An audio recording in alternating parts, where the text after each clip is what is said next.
Congress party ఇచ్చినటువంటి show cause నోటీసును మీకు ప్రదర్శించాలనుకుంటున్నాం. ఎందుకంటే ముట్టిందన్న విషయం తెలవాలి కాబట్టి షోకాజ్ నోటీసు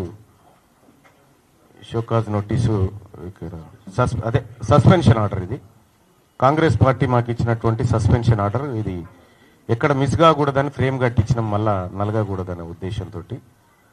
సో దీంతో ఈ ఫ్రేమ్ తోటే దీంతోటే బీసీలకు రాజ్యాధికారం ఎట్లా రావాలో చూపిస్తాం దీంతో. సో ఈ సస్పెన్షన్ ఆర్డర్ మాకు అందింది. ఇది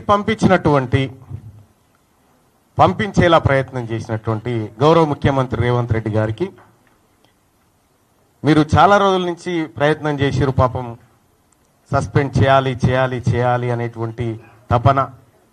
మొన్న కరీంనగర్ మీటింగ్ పోతుంటే కూడా కారు ఎక్కినాక కూడా మళ్ళీ మహేష్ కుమార్ గౌడ్ గారిని రిక్వెస్ట్ చేసి ఈ 1-2 డేస్లో చేయాలన్నా ఎట్లన్నా చేసి అని చెప్పి మీరు తాపత్రయపడుతున్నటువంటి విషయంలో నేను అర్థం చేసుకోగలుగుతా మీ బాధ. ఎందుకంటే మీ దగ్గర ఉండేటువంటి వ్యక్తులు సహజంగానే బానిసలుగా ఉండాలని మీ ఉద్దేశం కావచ్చు. అది సహజంగానే మీరు కోరుకుంటారు. కానీ తీన్మార్ మల్లన్న విషయంలో కోరుకోవడమే మీరు చేసిన పొరపాటు. ఇక్కడ సస్పెన్షన్ అనేది తీన్మార్ మల్లన్న కాంగ్రెస్ పార్టీకి సంబంధించినటువంటి దానిపైన నాకు ఏ ఇబ్బంది లేదు. అది నా వ్యక్తిగతమైనటువంటి అంశం. కానీ ఫస్ట్ ఆఫ్ ఆల్ మీడియా మిత్రులకు తెలియజేయాల్సింది ఏంటంటే దాని గురించి సందర్భం వచ్చినప్పుడల్లా మాట్లాడతా. కానీ ఇవాళ తెలంగాణ రాష్ట్రంలో 3 ఎమ్మెల్సీ స్థానాలకు ఎన్నికలు జరుగుతూ ఉన్నాయి.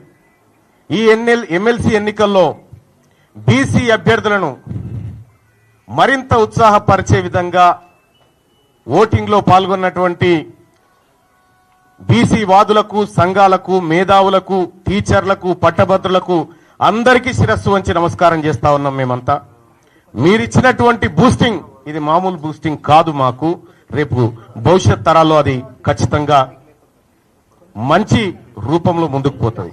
ఇక చాలా రోజుల నుంచి చాలా మంది మీడియా మిత్రులు అడుగుతా ఉన్నారు, ఏమైంది మల్లన్న సస్పెన్షన్ ఆర్డర్ వచ్చింది, మీరు స్పందించరా, ఎప్పుడు స్పందిస్తారనేటువంటి మాట చాలా మంది మిత్రులు, మా సోదరులు కూడా చాలా మంది ఫోన్ చేసి అడగడం జరిగింది. క్లియర్గా స్పందించాలనే అనుకున్నా, అందరి సమక్షంలో స్పందించాలనుకున్నా. దానికోసమే ఇవాళ మీ అందరినీ ఇక్కడికి రమ్మని ఆహ్వానించడం జరిగింది. వచ్చి ఈ కార్యక్రమాన్ని కవర్ చేస్తున్నందుకు మరొకసారి ధన్యవాదాలు తెలియజేసుకుంటూనే ఇక